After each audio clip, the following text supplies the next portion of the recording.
being a fan favorite. He's jumping over right field fences and things like that, and he's scoring all the time. And what I want to ask our next guest, who's beat writer for the Arizona Diamondbacks and for the Arizona Republic AZ Central Sports, Nick Piecoro. Nick, what do you call this baseball that we are watching? Is it just old school baseball, or what are you calling this style for these D-backs that we're watching and we're witnessing this early success? I don't know. It's aggressive.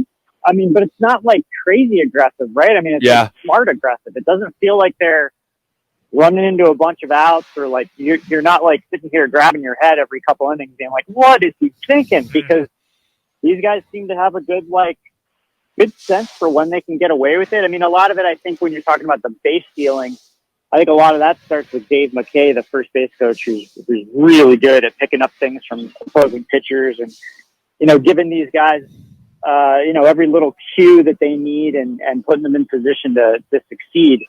But man, it is a lot of fun to watch, isn't it? Oh, big time. And I don't think any of us would have suspected this team opening up with so many games against the Dodgers and then San Diego and now be sitting in first place. I know it doesn't get any easier with Milwaukee in town tonight. They're one of the hottest teams in baseball, but did you have any sense that they were going to have this kind of success? Yeah, I don't know. I mean, I think you're right. I mean, it's 6-4 after 10 games against the Dodgers and the Padres. I mean, that's fantastic. Like, and if you want to take like the extreme positive, like they gave up a game. They had a 9th inning lead in San Diego. They could have gone 7-3. Yep. I don't know that. Look, they won a couple of games at Dodger Stadium 2-1 where they didn't play or swing the bats especially well. So I mean. Look, that said, I want to say, I think if they'd have gone 6-4 in the first 10 games, you'd felt pretty good about it with this young of a team and as high the expectations are for the Dodgers and the Padres. Now I don't know. I mean, I kind of look at that Dodgers team and I see some issues. That was kind of more than what I saw from the Diamondbacks. It kind of was more as encouraged as I was there, I was more like, this Dodgers team, we're going to see if they can sort out some of these problems that it looks like they have. Nick, it's interesting because you heard Torey Lovullo at the first game here against the Dodgers, and believe that the Diamondbacks were 0 for 8 runners in scoring position. It sounds as if he had some choice words in that clubhouse, and he kind of downplayed it in the presser. But yesterday, 8 for 19, they've really picked that particular stat up these last 3 or 4 games, and he wasn't happy. So it seems like that message has been loud and clear these last several games. Yeah, I think maybe he was just getting a little emotional, to be honest. I don't know that it was that he delivered a stern message or anything like that. I think it was just they were facing Dustin May, who's got really nasty stuff and is hard to hit. Yeah, they had a couple of opportunities where they could have moved the guy over and gotten him in, but they were still probably going to lose that game.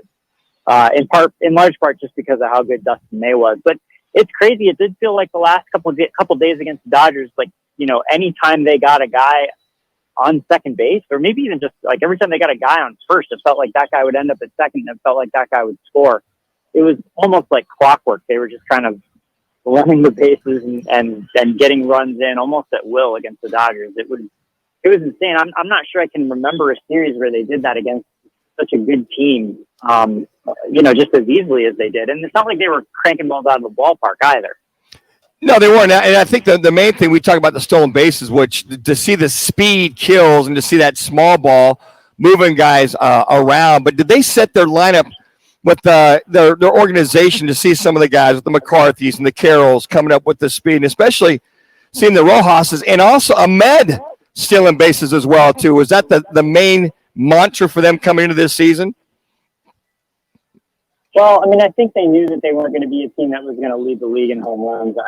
I think that if you gave Mike Hazen, the GM, the choice of how he would want to build his team, this is a guy that kind of came up with the Red Sox, when they were featuring David Ortiz in the middle of their lineup, and I think he would have preferred to have a team that can knock the ball out of the ballpark, but you got to kind of be adjustable to what your roster looks like and what your options are. So I mean, I do feel like if they end up getting into the middle of the season and they're right there in contention and there's a position that could be upgraded with some power, I think they're going to look to be doing that. But as it is, I mean, they wound up drafting a bunch of guys that were really good athletes and kind of up the middle type of players in Corbin Carroll and Alec Thomas and Jake McCarthy and some others that are coming up. And it's just kind of worked out that the rules happen to change and be advantageous to the type of athlete that they have on this roster right now. That's going to be my follow-up question. We're chatting with Nick Piecoro, the DBacks beat writer with Arizona Republic AZ Central. Rockin' Minutes with Jimmy B on Fox Sports 910. In your estimation, has the pitch clock been a factor as far as base stealing takes place? I know it's not really a factor as far as hitting home runs or getting a base hit, but has that influenced more base stealing in your estimation? It sure seems like it from the numbers, right? I mean, I think stolen base attempts are back up, kind of where they were maybe a decade or so ago. So, I mean, it sure seems like with pitchers being limited in the number of times that they can throw over to first base, base runners are being a lot more aggressive and, whether it's taking bigger leads or just, putting the pressure on the opposing pitcher overall. It's interesting to see. I don't know if it's going to stay this way throughout the season, if there's adjustments that can be made. It sure feels like there's really only so much a pitcher can do, though, to control the running game. Whereas before, and look, we saw it all the time with Zach Gallen. Mm-hmm. He would throw over to first. He would take his time. He would, alter the 3 minutes seconds he took between pitches. Mm-hmm. Sometimes going a little quicker, but often just kind of making them wait him out. They just don't have that option anymore. You look at some of the shuffling the lineup, Perdomo at second base versus short. Nick Ahmed looks like he's healthy back in the lineup. Can we see a lot of shuffling the deck here the first few weeks until Torey Lovullo comes up with a solid lineup, or will it just be pretty much the matchups of who's on the bump on the opposing team? Yeah, I think it's probably going to be the latter. I think more than likely they're going to be constantly cycling things in and out. I wouldn't be surprised if they got to a point where it was, relatively predictable. They might already kind of be there, right? Depending on if it's a lefty or a righty on the mound. And certainly, when there's a lefty on the mound, you feel pretty good about Nick Ahmed's going to be at shortstop. When there's a righty, it's probably Perdomo at short.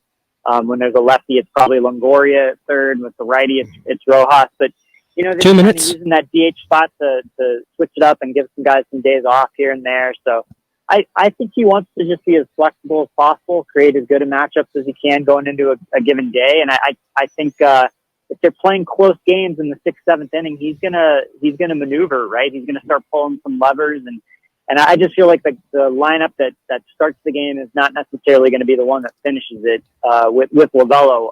If it's a close game and there's opportunities out there. If fans are going to the game tonight and they're listening to you right now, Nick, how do you set them up so they understand what the Milwaukee Brewers will bring during this season? Yeah, they've got some pretty good starting pitching, and I think the Diamondbacks are going to see that here this series. Miley is starting the first game, but the top of their rotation comes back around the next two with Corbin Burns and Brandon Woodruff. They've been a team that's struggled a little bit offensively in recent seasons. It seems like 1 minute they're a little bit more productive of an offense here through the first couple weeks. Brian Anderson is off to a really good start. Yelich hit a home run the other day. Maybe that was yesterday. So they've got some guys in place that they're hoping can kind of solve some of those issues they had last year. Nick, you do a wonderful job, man. Thanks for making some time for us today. We appreciate it. My pleasure, guys. Thanks for having me. That's Nick Piecoro. He is the beat writer for your Arizona Diamondbacks. You can follow him on Twitter at Nick Piecoro. Of course, he is part of the Arizona Republic and AZ Central team. And he is brought to you today by All City Towing, which continues to grow. And they are adding to their fleet, and they need help. So head to allcitytowing.com as they have immediate full-time positions available, incredible benefits like medical, dental, disability, employee programs, life and AD&D, which is accident, death, and dismemberment, and plus they have optional insurance plans. So they have it all. That is a place you want to work. If you need benefits for you and your family, All City Towing is a great place to check out. And by the way, a 401k with a 50% match option. So the fastest way to apply is online. Go to allcitytowing.com. That's allcitytowing.com. Coming up, we're going to talk about one of the most significant moments in baseball history. That and a lot more as we continue from the CAZ Sports Book in Casino, Arizona. To Rock and Manuch with Jimmy B